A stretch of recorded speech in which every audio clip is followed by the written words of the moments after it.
So we've had the canopy for about 8 months now.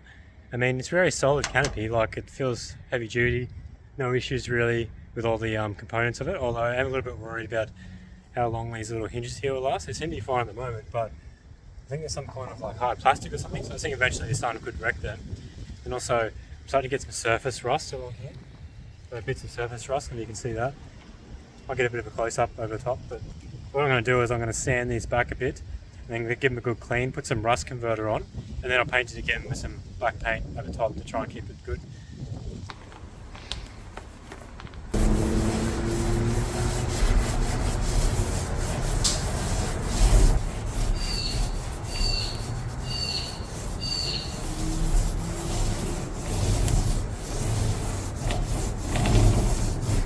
So I actually forgot to record the next day after I painted this, but it's out about 2 weeks now after it's been painted, and you can see it's just miles better. It's come up like really good. Just put a bit of a coat over it. I didn't spray it, just gave it a roll, and that was all it needed. Just get rid of those rusty spots on it, and it should keep it good for another 6 months at least, or a year, hopefully, and I can just maybe have to sand it and touch it up again, but yeah, pretty happy with it. So I've watched a video on the King's website how to install this. It seems like it should be pretty easy, really. So you've got your big main awning here. I've actually brought these cross rails to go across the top of my canopy because I haven't got a flatbed aluminium canopy like it's supposed to be on. And it comes with these 3 L brackets here to mount it on. Also you've got your ropes and pegs and stuff here. So I've just got one of these steel Amazon canopies. So on top here they have these like steel roof mount bracket type setup here. So what I'm going to do is with the King's 270 awning, they come with these L brackets here.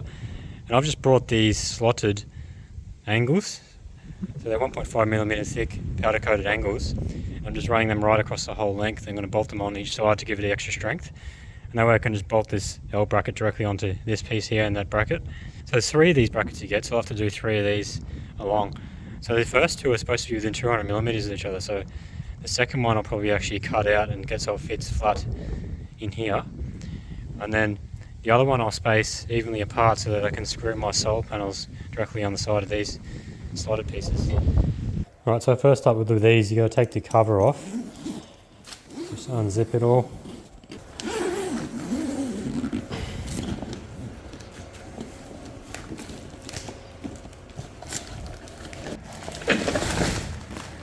I finished bolting this first one on, so basically it comes with these little rubber grommets that are supposed to sit under this whole L bracket. So I've just cut them into bits and used a piece underneath this L bracket. So this slotted angle I've ran right through to there as well. I've got 3 bolts going through. So 1 bolt goes directly through this main channel, and then the other 2 bolts bolt this L bracket to the slotted angle. So same on this other side. I've got a little M8 bolt that goes through to these main mounting rails here through the slotted bracket, and using a little bit of rubber that came with the L brackets. So for this next piece here, I'm basically going to have to mark this up and cut it out so that it sits flush with this here.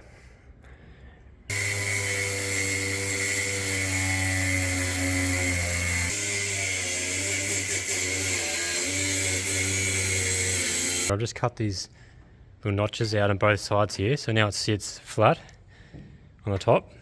Okay, so now the whole awning piece is out of the cover. What you got to do is you got to put these bolts that you come with it into this slot here and slide it along to these channels. So also you have 4 in here for the first 2 brackets, sit in like that. So these have to be a maximum of 200mm apart, I'm pretty sure. And then you obviously got the little slots here, so you put another 2 for the front bracket in these little channels. So once you have these 4 bolts in place, you need to get the nuts that have no lock, just the plain stainless steel ones. Put those on, put them on finger tight. So now once you've finger tightened all these nuts, you need to get someone to give you a hand and hold the awning up against the hinges you put on the roof, so you can make sure these bolts are all lined up with the hinges. And then once you've got them all lined up in place, you can just tighten these nuts up nice and tight.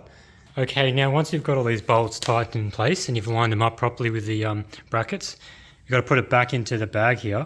Now once you've got it all back in the bag, we can roll it over and put the holes through for the bolts. I've got it flipped over now, and you can see where the bolts are. They're kind of trying to protrude through. So you can put a hole through with a hole punch, or you can use a heating iron.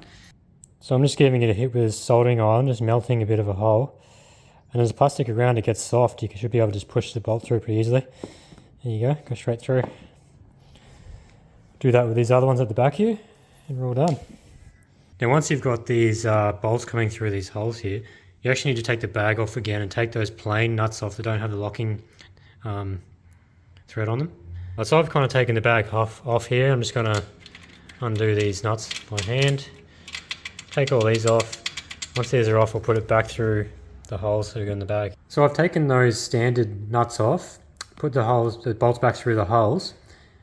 So you actually need to put these little like rubber seals on there first, and then you got to put another washer on. And I'm thinking to keep that washer on there, because you got to do it to all of them first before you mount it back up, I'll probably just put a bit of tape on there to hold them on. That way I can put them all on and not worry about them falling off as I'm trying to fit it. Okay, so what I've done, I've just put this blue tape on top of the washers all to hold them on, so that way when I'm lifting it up to put on, they don't fall off, because that would be very annoying. Yep.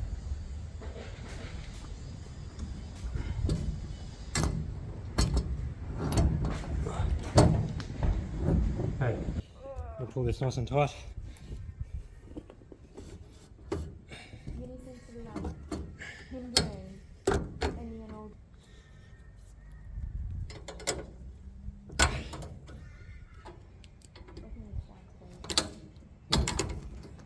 Right, so I had those hockey straps on before. That was so like it could just be held in place without having someone to stand there and hold it. All you have to do then is come along and put your washers and bolts on, your lock nuts, and then peel the tape off and tighten everything up. Make sure you tighten up all your brackets and you're good to go. Okay, now I'm up to mounting the solar panels. So just got this one sitting here to show you. Basically it's going to sit nicely in this channel here, like this. Up against that, and I'll just put some bolts or some self-tapping screws straight through here to the side of the panel. So what I've ended up doing is put the L-shaped slotted bracket this way. I've bolted in through with some M6 bolts into this other L bracket here. That way the panel can sit along here, and I can screw in the back of it, and also this panel will be screwed in this side. Alright, so now I've got both panels fixed on the roof here. So what I've done is I've run these in a series configuration to make 44 volts because I've got a 24 volt battery.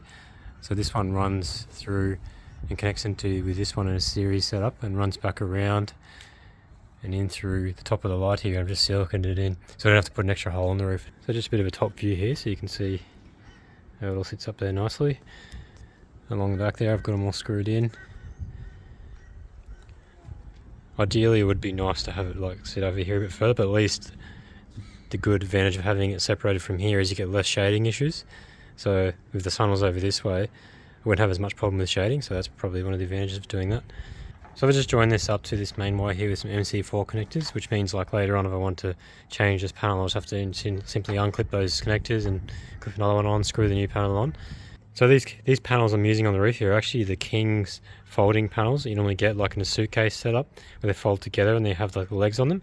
But I've just separated them, put them on the roof here.